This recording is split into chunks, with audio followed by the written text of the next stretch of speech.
The Holiness of Azédarac by Ashton Smith. Chapter 1. By the ram with 1,000 ewes, by the tail of Dagon and the horns of Derceto, said Azédarac, as he fingered the tiny, pot-bellied vial of vermilion liquid on the table before him. Something will have to be done with this pestilential brother Ambrose. I have now learned that he was sent to Shimes by the Archbishop of Averoigne for no other purpose than to gather proof of my subterraneous connection with Azazel and the Old Ones. He has spied upon my evocations in the vaults. He has heard the hidden formulae and beheld the veritable manifestation of Lilith and even of Yog-Sothoth and Sodagui, those demons who are more ancient than the world. And this very morning, an hour ago, he has mounted his white ass for the return journey to Viones. There are two ways, or in a sense, there is one way, in which I can avoid the bother and inconvenience of a trial for sorcery. The contents of this vial must be administered to Ambrose before he has reached his journey's end. Or, failing this, I myself shall be compelled to make use of a similar medicament.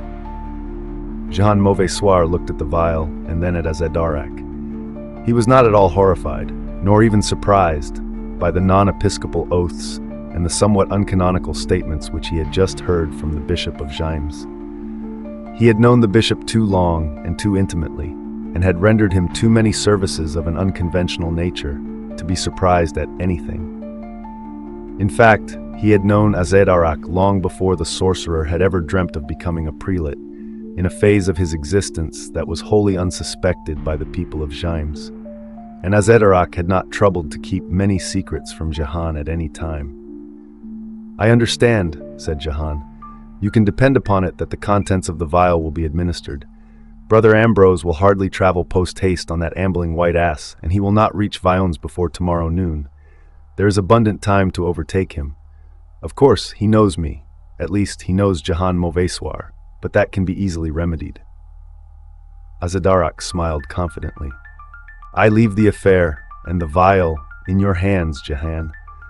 Of course, no matter what the eventuation, with all the satanic and pre-satanic facilities at my disposal, I should be in no great danger from these addle-pated bigots. However, I am very comfortably situated here in Shimes, and the lot of a Christian bishop who lives in the odor of incense and piety, and maintains in a meanwhile a private understanding with the adversary, is certainly preferable to the mischancy life of a hedge sorcerer. I do not care to be annoyed or disturbed or ousted from my sinecure, if such can be avoided. May Moloch devour that sanctimonious little milksop of an Ambrose," he went on. "I must be growing old and dull not to have suspected him before this. It was the horror-stricken and averted look he has been wearing lately that made me think he had peered through the keyhole on the subterranean rites.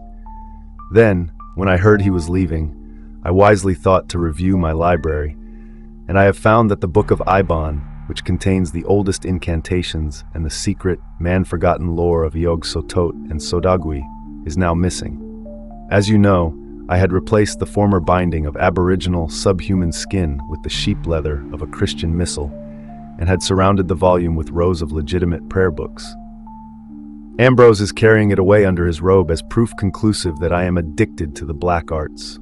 No one in Averoigne will be able to read the immemorial Hyperborean script, but the dragon's blood illuminations and drawings will be enough to damn me." Master and servant regarded each other for an interval of significant silence. Jehan eyed with profound respect the haughty stature, the grimly lined lineaments, the grizzled tonsure, the odd, ruddy, crescent scar on the pallid brow of Azédarac, and the sultry points of orange-yellow fire that seemed to burn deep down in the chill and liquid ebon of his eyes. Azédarac, in his turn, considered with confidence the vulpine features and discreet, inexpressive air of Jehan, who might have been, and could be, if necessary, anything from a mercer to a cleric.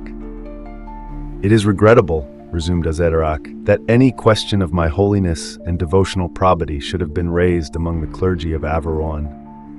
But I suppose it was inevitable sooner or later, even though the chief difference between myself and many other ecclesiastics is that I serve the devil wittingly and of my own free will, while they do the same in sanctimonious blindness. However, we must do what we can to delay the evil hour of public scandal and eviction from our neatly feathered nest. Ambrose alone could prove anything to my detriment at present, and you, Jahan, will remove Ambrose to a realm wherein his monkish tattlings will be of small consequence. After that, I shall be doubly vigilant. The next emissary from Viones, I assure you, will find nothing to report but saintliness and bead-telling. Chapter 2. The thoughts of Brother Ambrose were sorely troubled, and at variance with the tranquil beauty of the sylvan scene, as he rode onward through the forest of Averoigne between Xymens and Vones. Horror was nesting in his heart like a knot of malignant vipers, and the evil Book of Ibon, that primordial manual of sorcery, seemed to burn beneath his robe like a huge, hot, satanic sigil pressed against his bosom. Not for the first time, there occurred to him the wish that Clement, the archbishop, had delegated someone else to investigate the Arabian turpitude of Azédarac. Sojourning for a month in the bishop's household, Ambrose had learned too much for the peace of mind of any pious cleric, and had seen things that were like a secret blot of shame and terror on the white page of his memory. To find that a Christian prelate could serve the powers of nethermost perdition, could entertain in privity the foulnesses that are older than Asmodai, was abysmally disturbing to his devout soul, and ever since then he had seemed to smell corruption everywhere, and had felt on every side the serpentine encroachment of the dark adversary. As he rode on among the somber pines and verdant beeches, he wished also that he were mounted on something swifter than the gentle milk-white ass appointed for his use by the archbishop. He was dogged by the shadowy intimation of leering gargoyle faces, of invisible cloven feet, that followed him behind the thronging trees and along the umbrageous meanderings of the road. In the oblique rays, the elongated webs of shadow wrought by the dying afternoon, the forest seemed to attend with bated breath the noisome and furtive passing of innominable things. Nevertheless, Ambrose had met no one for miles, and he had seen neither bird, nor beast, nor viper in the summer woods. His thoughts returned with fearful insistence to Azédarac, who appeared to him as a tall, prodigious antichrist, uprearing his sable vans and giant figure from out the flaming mire of Abaddon. Again he saw the vaults beneath the bishop's mansion, wherein he had peered one night on a scene of infernal terror and loathliness, had beheld the bishop swathed in the gorgeous, coiling fumes of unholy censers that mingled in mid-air with the sulphurous and bituminous vapors of the pit, and through the vapors had seen the lasciviously swaying limbs, the bellying and dissolving features of foul, enormous entities. Recalling them, again he trembled at the pre-Adamite lubriciousness of Lilith. Again he shuddered at the transgalactic horror of the demon Sodagui, and the ultra-dimensional hideousness of that being known as Iog Sotot to the sorcerers of Averoigne. How balefully potent and subversive, he thought, were these immemorial devils, who had placed their servant Azédarac in the very bosom of the church, in a position of high and holy trust. For 9 years, the evil prelate had held an unchallenged and unsuspected tenure, had befouled the bishopric of Xymens with infidelities that were worse than those of the Paynims. Then, somehow, through anonymous channels, a rumor had reached Clement, a warning whisper that not even the archbishop had dared to voice aloud, and Ambrose, a young Benedictine monk, the nephew of Clement, had been dispatched to examine privily the festering foulness that threatened the integrity of the church. Only at that time did anyone recall how little was actually known regarding the antecedents of Azédarac, how tenuous were his claims to ecclesiastical preferment, or even to mere priestship, how veiled and doubtful were the steps by which he had attained his office. It was then realized that a formidable wizardry had been at work. Uneasily, Ambrose wondered if Azédarac had already discovered the removal of the Book of Ibon from among the missals contaminated by its blasphemous presence. Even more uneasily, he wondered what Azédarac would do in that event, and how long it would take him to connect the absence of the volume with his visitor's departure. At this point, the meditations of Ambrose were interrupted by the hard clatter of galloping hoofs that approached from behind. The emergence of a centaur from the oldest wood of paganism could scarcely have startled him to a keener panic, and he peered apprehensively over his shoulder at the nearing horseman. This person, mounted on a fine black steed with opulent trappings, was a bushy-bearded of obvious consequence, for his gay garments were those of a noble or a courtier. He overtook Ambrose and passed on with a polite nod, seeming to be wholly intent on his own affairs. The monk was immensely reassured, though vaguely troubled for some moments by a feeling that he had seen elsewhere, under circumstances which he was unable to recall, the narrow eyes and sharp profile that contrasted so oddly with the bluff beard of the horseman. However, he was comfortably sure that he had never seen the man in shinies. The rider soon vanished beyond a leafy turn of the arboreal highway. Ambrose returned to the pious horror and apprehensiveness of his former soliloquy. As he went on, it seemed to him that the sun had gone down with untimely and appalling swiftness.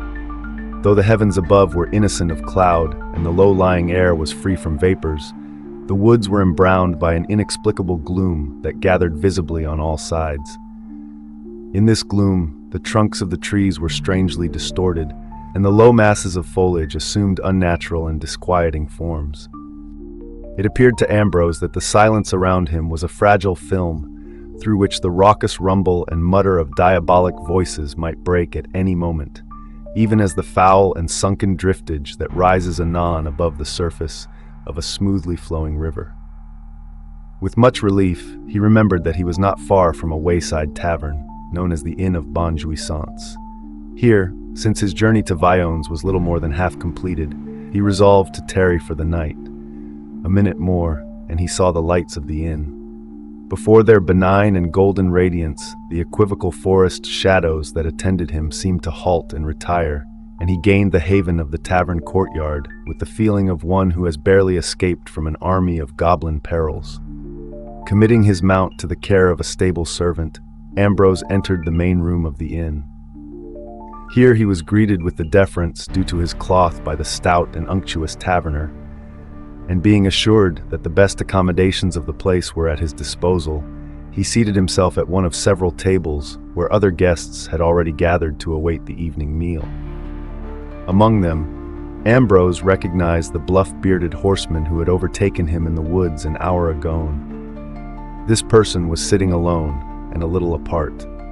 The other guests, a couple of traveling mercers, a notary, and 2 soldiers, acknowledged the presence of the monk with all due civility. But the horseman arose from his table, and coming over to Ambrose, began immediately to make overtures that were more than those of common courtesy. "Will you not dine with me, Sir Monk?"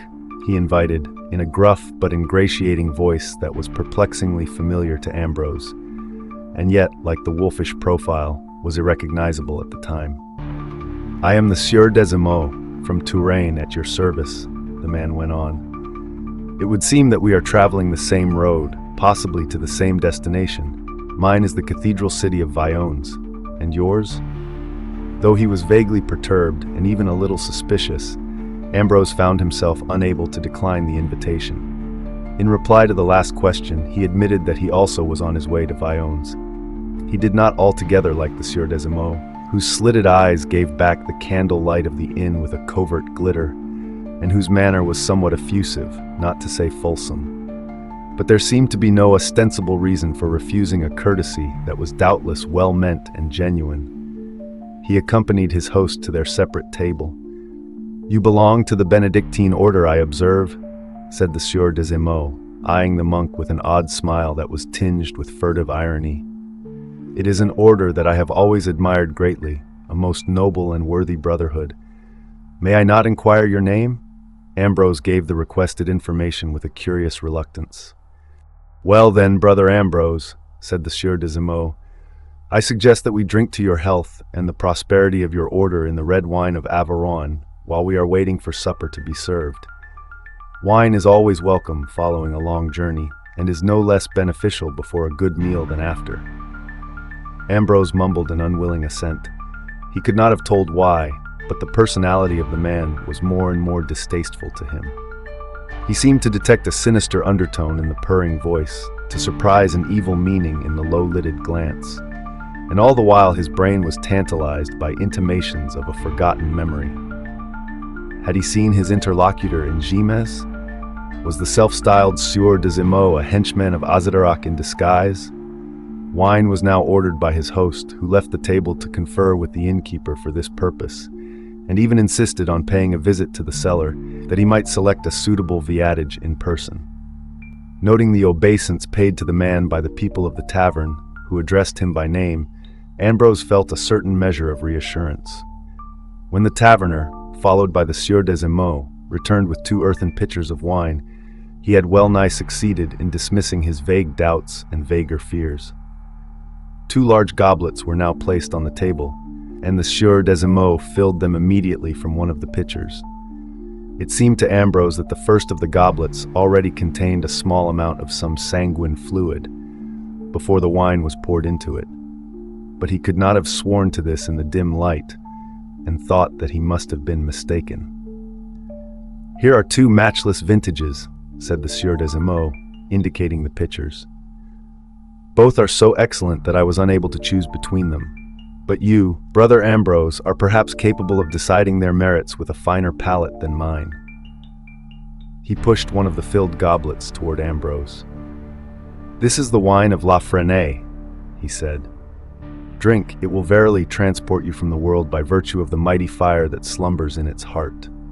Ambrose took the proffered goblet and raised it to his lips. The Sieur des Emeaux was bending forward above his own wine to inhale its bouquet, and something in his posture was terrifyingly familiar to Ambrose. In a chill flash of horror, his memory told him that the thin, pointed features behind the square beard were dubiously similar to those of Jehan Mauvaissoir, whom he had often seen in the household of Azédarac, and who, as he had reason to believe, was implicated in the bishop's sorceries. He wondered why he had not placed the resemblance before, and what wizardry had drugged his powers of recollection. Even now he was not sure, but the mere suspicion terrified him, as if some deadly serpent had reared its head across the table. "Drink, Brother Ambrose," urged the Sieur des Emeaux, draining his own goblet, "to your welfare and that of all good Benedictines." Ambrose hesitated. The cold, hypnotic eyes of his interlocutor were upon him, and he was powerless to refuse, in spite of all his apprehensions. Shuddering slightly, with the sense of some irresistible compulsion, and feeling that he might drop dead from the virulent working of a sudden poison, he emptied his goblet. An instant more, and he felt that his worst fears had been justified. The wine burned like the liquid flames of phlegethon in his throat and on his lips. It seemed to fill his veins with a hot, infernal quicksilver. Then, all at once, an unbearable cold had inundated his being. An icy whirlwind wrapped him round with coils of roaring air. The chair melted beneath him, and he was falling through endless glacial gulfs. The walls of the inn had flown like receding vapors. The lights went out like stars in the black mist of a marish, and the face of the Sieur des Emeaux faded with them on the swirling shadows, even as a bubble that breaks on the milling of midnight waters. Chapter 3. It was with some difficulty that Ambrose assured himself that he was not dead. He had seemed to fall eternally, through a gray night that was peopled with ever-changing forms, with blurred, unstable masses that dissolved to other masses before they could assume definitude. For a moment he thought there were walls about him once more, and then he was plunging from terrace to terrace of a world of phantom trees. At whiles, he thought also that there were human faces, but all was doubtful and evanescent.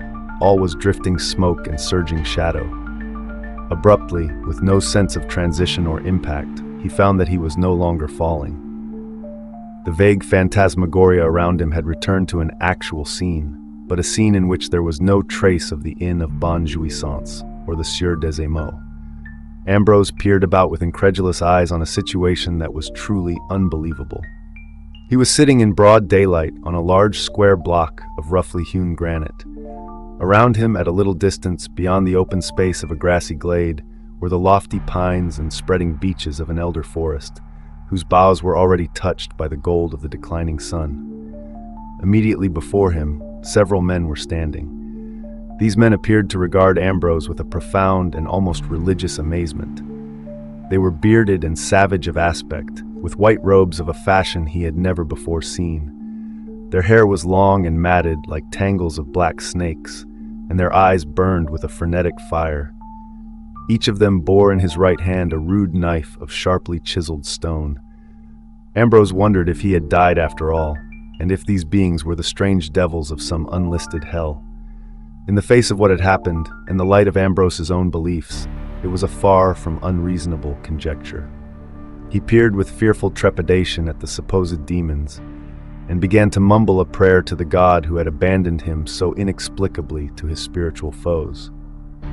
Then he remembered the necromantic powers of Azédarac, and conceived another surmise, that he had been spirited bodily away from the Inn of Bonne Jouissance, and delivered into the hands of those pre-satanic entities that served the sorceress bishop. Becoming convinced of his own physical solidity and integrity, and reflecting that such was scarcely the appropriate condition of a disincarnate soul, and also that the sylvan scene about him was hardly characteristic of the infernal regions, he accepted this as the true explanation. He was still alive, and still on earth, though the circumstances of his situation were more than mysterious, and were fraught with dire, unknowable danger. The strange beings had maintained an utter silence, as if they were too dumbfounded for speech. Hearing the prayerful murmurs of Ambrose, they seemed to recover from their surprise, and became not only articulate, but vociferous. Ambrose could make nothing of their harsh vocables, in which sibilants and aspirates and gutturals were often combined in a manner difficult for the normal human tongue to imitate. However, he caught the word Taranit several times repeated, and wondered if it were the name of an especially malevolent demon. The speech of the weird beings began to assume a sort of rude rhythm, like the intonations of some primordial chant. Two of them stepped forward and seized Ambrose, while the voices of their companions rose in a shrill, triumphant litany. Scarcely knowing what had happened, and still less what was to follow, Ambrose was flung supine on the granite block, and was held down by one of his captors, while the other raised aloft the keen blade of chiseled flint which he carried. The blade was poised in the air above Ambrose's heart, and the monk realized in sudden terror that it would fall with dire velocity and pierce him through before the lapse of another moment. Then, above the demoniac chanting, which had risen to a mad, malignant frenzy, he heard the sweet and imperious cry of a woman's voice. In the wild confusion of his terror, the words were strange and meaningless to him, but plainly they were understood by his captors, and were taken as an undeniable command. The stone knife was lowered sullenly, and Ambrose was permitted to resume a sitting posture on the flat slab. His rescuer was standing on the edge of the open glade, in the wide-flung umbrage of an ancient pine. She came forward now, and the white-garmented beings fell back with evident respect before her. She was very tall, with a fearless and regal demeanor, and was gowned in a dark shimmering blue, like the star-laden blue of nocturnal summer skies. Her hair was knotted in a long golden-brown braid, heavy as the glistening coils of some eastern serpent. Her eyes were a strange amber, her lips a vermilion touched with the coolness of woodland shadow, and her skin was of alabastrine fairness. Ambrose saw that she was beautiful, but she inspired him with the same awe that he would have felt before a queen, together with something of the fear and consternation which a virtuous young monk would conceive in the perilous presence of an alluring succubus.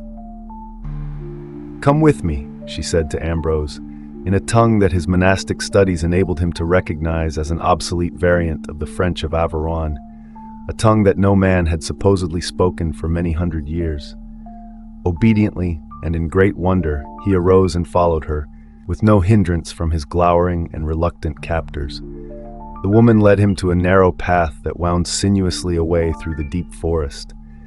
In a few moments, the glade, the granite block, and the cluster of white-robed men were lost to sight behind the heavy foliage. "Who are you?" asked the lady, turning to Ambrose. "You look like one of those crazy missionaries who are beginning to enter Averoigne nowadays. I believe that people call them Christians. The Druids have sacrificed so many of them to Taranit that I marvel at your temerity in coming here." Ambrose found it difficult to comprehend the archaic phrasing, and the import of her words was so utterly strange and baffling that he felt sure he must have misunderstood her. "I am Brother Ambrose," he replied, expressing himself slowly and awkwardly in the long disused dialect. "Of course I am a Christian, but I confess that I fail to understand you. I have heard of the pagan Druids, but surely they were all driven from Averoigne many centuries ago." The woman stared at Ambrose with open amazement and pity. Her brownish-yellow eyes were bright and clear as a mellowed wine. "Poor little one," she said. "I fear that your dreadful experiences have served to unsettle you.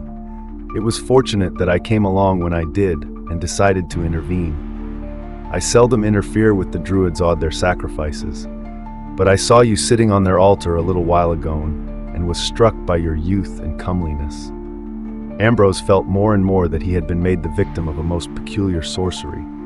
But even yet, he was far from suspecting the true magnitude of this sorcery.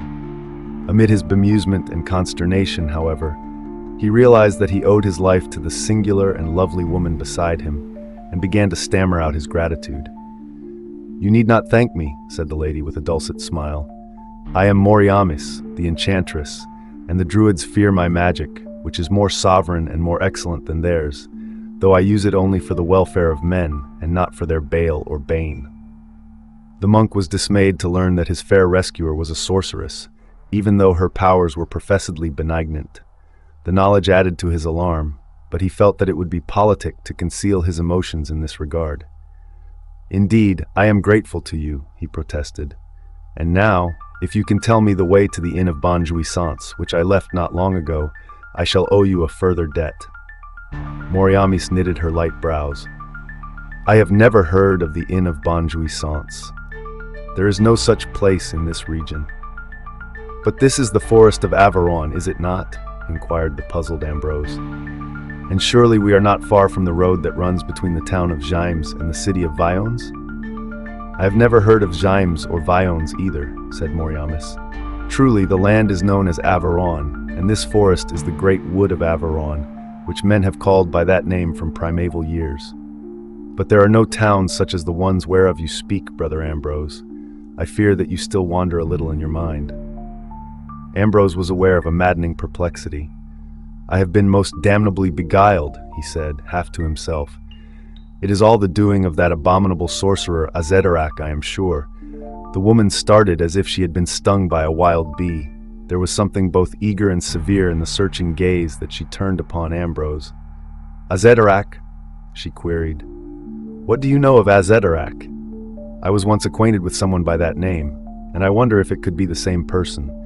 Is he tall and a little gray, with hot, dark eyes, and a proud, half-angry air, and a crescent scar on the brow?" Greatly mystified, and more troubled than ever, Ambrose admitted the veracity of her description. Realizing that in same unknown way he had stumbled upon the hidden antecedents of the sorcerer, he confided the story of his adventures to Moriamis, hoping that she would reciprocate with further information concerning Azédarac. The woman listened with the air of one who is much interested but not at all surprised. "I understand now," she observed when he had finished. "Anon I shall explain everything that mystifies and troubles you. I think I know this Jahan Mauvasoir also. He has long been the manservant of Azédarac, though his name was Melchior in other days. These two have always been the underlings of evil, and have served the old ones in ways forgotten or never known by the druids." "Indeed, I hope you can explain what has happened," said Ambrose. "It is a fearsome and strange and ungodly thing to drink a draught of wine in a tavern at eventide, and then find oneself in the heart of the forest by afternoon daylight, among demons such as those from whom you succored me." "Yea," countered Moriamis, "it is even stranger than you dream. Tell me, Brother Ambrose, what was the year in which you entered the Inn of Bonjouissance?" "Why, it is the year of our Lord, 1175, of course. What other year could it be?" "The Druids use a different chronology," replied Moriamis, "and their notation would mean nothing to you. But according to that which the Christian missionaries would now introduce in Averoigne, the present year is AD 475. You have been sent back no less than 700 years into what the people of your era would regard as the past. The Druid altar in which I found you lying is probably located on the future site of the Inn of Bonjouissance." Ambrose was more than dumbfounded.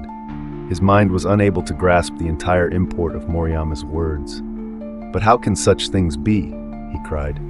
"How can a man go backward in time among years and people that have long turned to dust? That, mayhap, is a mystery for Azédarac to unriddle.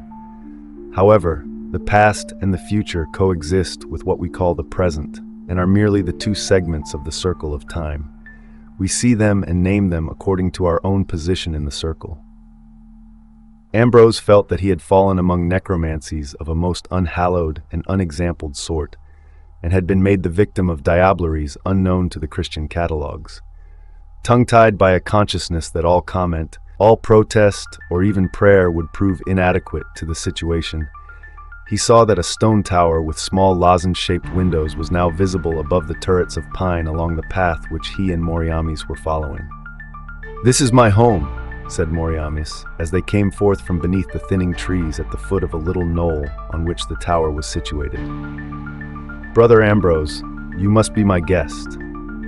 Ambrose was unable to decline the proffered hospitality, in spite of his feeling that Moriamis was hardly the most suitable of chatelains for a chaste and God-fearing monk. However, the pious misgivings with which she inspired him were not unmingled with fascination. Also, like a lost child, he clung to the only available protection in a land of fearful perils and astounding mysteries. The interior of the tower was neat and clean and homelike, though with furniture of a ruder sort than that to which Ambrose was accustomed, and rich but roughly woven arrases. A serving woman, tall as Moriamis herself, but darker, brought to him a huge bowl of milk and wheaten bread, and the monk was now able to assuage the hunger that had gone unsatisfied in the Inn of Bonne Jouissance. As he seated himself before the simple fare, he realized that the Book of Eibon was still heavy in the bosom of his gown. He removed the volume and gave it gingerly to Moriamis. Her eyes widened, but she made no comment until he had finished his meal. Then she said, "This volume is indeed the property of Azédarac, who was formerly a neighbor of mine. I knew the scoundrel quite well. In fact, I knew him all too well." Her bosom heaved with an obscure emotion as she paused for a moment.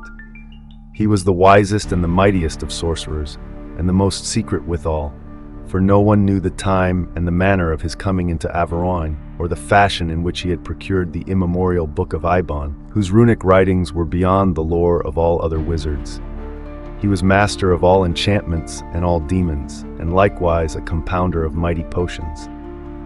Among these were certain philters, blended with potent spells and possessed of unique virtue, that would send the drinker backward or forward in time. One of them, I believe, was administered to you by Melchior, or Jehan Mauvais Soir, and Azédarac himself, together with this manservant, made use of another, perhaps not for the first time, when they went onward from the present age of the Druids into that age of Christian authority to which you belong. There was a blood-red vial for the past, and a green for the future. Behold, I possess one of each, though Azédarac was unaware that I knew of their existence. She opened a little cupboard, in which were the various charms and medicaments, the sun-dried herbs and moon-compounded essences that a sorceress would employ. From among them she brought out the two vials, one of which contained a sanguine-colored liquid, and the other a fluid of emerald brightness.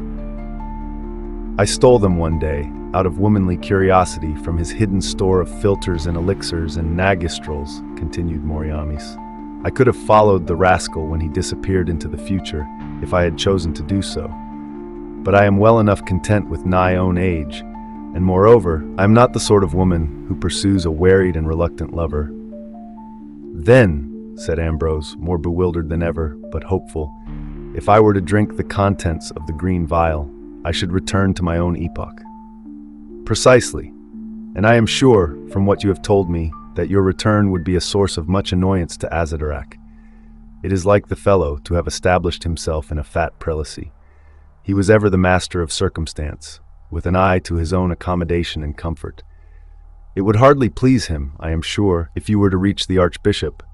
I am not revengeful by nature, but on the other hand, it is hard to understand how anyone could have wearied of you," said Ambrose gallantly, as he began to comprehend the situation. Moriamis smiled. "That is prettily said.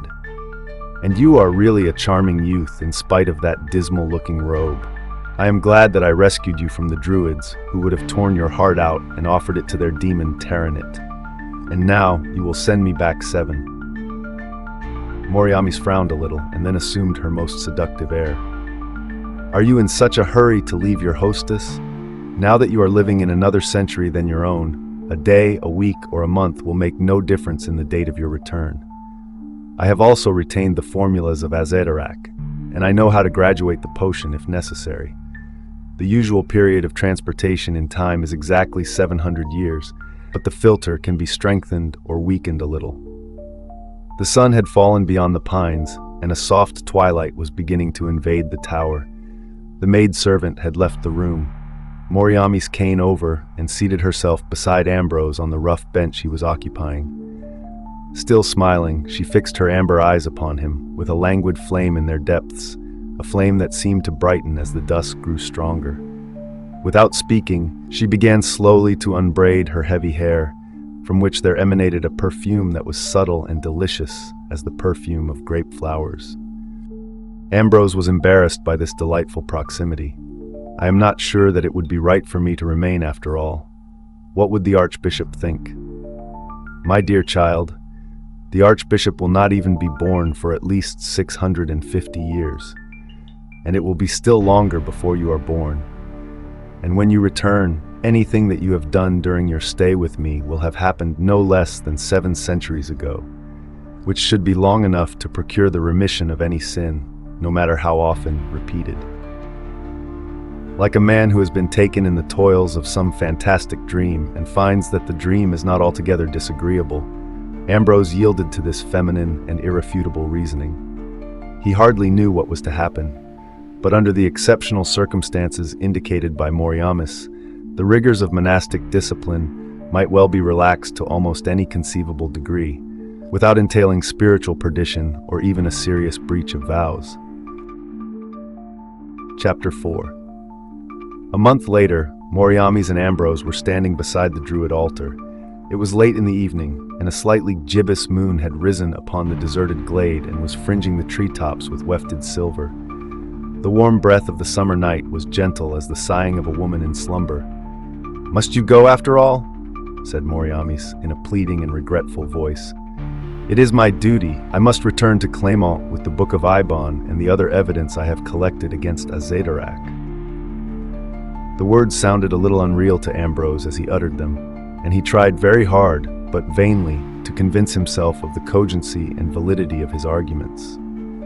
The idyll of his stay with Moriamis, to which he was oddly unable to attach any true conviction of sin, had given to all that preceded it a certain dismal insubstantiality. Free of all responsibility or restraint, in the sheer obliviousness of dreams, he had lived like a happy pagan, and now he must go back to the drear existence of a medieval monk beneath the prompting of an obscure sense of duty. "I shall not try to hold you," Moriamis sighed, "but I shall miss you and remember you as a worthy lover and a pleasant playmate. Here is the filter." The green essence was cold and almost hueless in the moonlight, as Moriamis poured it into a little cup and gave it to Ambrose. "Are you sure of its precise efficacy?" the monk inquired. "Are you sure that I shall return to the inn of Bonjouissance at a time not far subsequent to that of my departure therefrom?" "Yea," said Moriamis, "for the potion is infallible. But stay, I have also brought along the other vial, the vial of the past. Take it with you, for who knows, you may sometime wish to return and visit me again." Ambrose accepted the red vial and placed it in his robe beside the ancient manual of Hyperborean sorcery. Then, after an appropriate farewell to Moriamis, he drained with sudden resolution the contents of the cup. The moonlit glade, the grey altar, and Moriamis all vanished in a swirl of flame and shadow. It seemed to Ambrose that he was soaring endlessly through phantasmagoric gulfs, amid the ceaseless shifting and melting of unstable things, the transient forming and fading of irresoluble worlds. At the end, he found himself sitting once more in the inn of Bonjouissance, at what he assumed to be the very same table before which he had sat with the Sieur Desimaux. It was daylight, and the room was full of people, among whom he looked in vain for the rubicund face of the innkeeper or the servants and fellow guests he had previously seen. All were unfamiliar to him, and the furniture was strangely worn and was grimier than he remembered it. Perceiving the presence of Ambrose, the people began to eye him with open curiosity and wonderment. A tall man with dolorous eyes and lantern jaws came hastily forward and bowed before him with an air that was half servile but full of a prying impertinence. "What do you wish?" he asked. "Is this the Inn of Bonne Jouissance?" The innkeeper stared at Ambrose. "Nay, it is the Inn of Haute Espérance, of which I have been the taverner these 30 years. Could you not read the sign? It was called the Inn of Bonne Jouissance in my father's time, but the name was changed after his death." Ambrose was filled with consternation. "But the inn was differently named and was kept by another man when I visited it not long ago," he cried in bewilderment. "The owner was a stout, jovial man, not in the least like you." "That would answer the description of my father," said the taverner, eyeing Ambrose more dubiously than ever. "He has been dead for the full 30 years of which I speak, and surely you were not even born at the time of his decease." Ambrose began to realize what had happened. The emerald potion, by some error or excess of potency, had taken him many years beyond his own time into the future. "I must resume my journey to Vions," he said in a bewildered voice, without fully comprehending the implications of his situation. "I have a message for the Archbishop Clement, and must not delay longer in delivering it." "But Clement has been dead even longer than my father," exclaimed the innkeeper. "From whence do you come, that you are ignorant of this?" It was plain from his manner that he had begun to doubt the sanity of Ambrose. Others, overhearing the strange discussion, had begun to crowd about and were plying the monk with jocular and sometimes ribald questions. "And what of Azédarac, the Bishop of Zymes? Is he dead too?" inquired Ambrose desperately. "You mean Saint Azédarac, no doubt. He outlived Clement, but nevertheless he has been dead and duly canonized for 32 years. Some say that he did not die, but was transported to heaven alive, and that his body was never buried in the great mausoleum reared for him at Zymes. But that is probably a mere legend." Ambrose was overwhelmed with unspeakable desolation and confusion. In the meanwhile, the crowd about him had increased, and in spite of his robe, he was being made the subject of rude remarks and jeers. "The good brother has lost his wits," cried some. "The wines of Averoigne are too strong for him," said others. "What year is this?" demanded Ambrose in his desperation. "The year of our Lord 1230, replied the taverner, breaking into a derisive laugh. "And what year did you think it was?" "It was the year 1175 when I last visited the Inn of Bonne Jouissance," admitted Ambrose. His declaration was greeted with fresh jeers and laughter. "Hola, young sir, you were not even conceived at that time," the taverner said. Then, seeming to remember something, he went on in a more thoughtful tone. "When I was a child, my father told me of a young monk, about your age, who came to the Inn of Bonne Jouissance one evening in the summer of 1175, and vanished inexplicably after drinking a draught of red wine. I believe his name was Ambrose.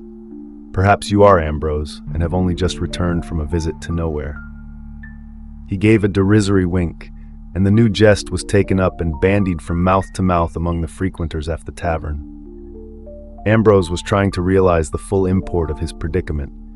His mission was now useless, through the death or disappearance of Azédarac, and no one would remain in all Averoigne to recognize him or believe his story.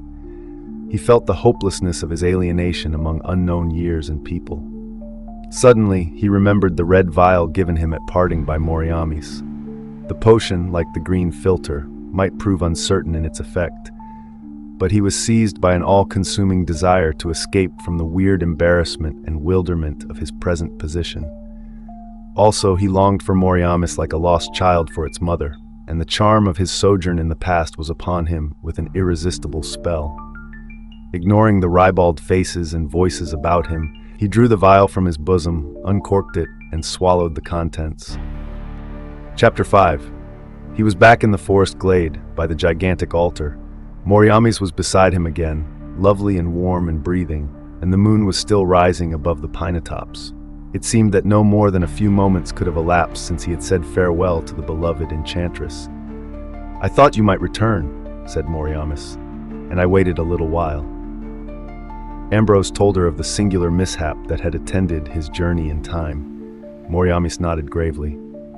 "The green filter was more potent than I had supposed," she remarked. "It is fortunate, though, that the red filter was equivalently strong and could bring you back to me through all those added years. You will have to remain with me now, for I possessed only the 2 vials. I hope you are not sorry." Ambrose proceeded to prove, in a somewhat unmonastic manner, that her hope was fully justified. Neither then, nor at any other time, did Moriamis tell him that she herself had strengthened slightly and equally the two filters by means of the private formula which she had also stolen from Azédarac. The end.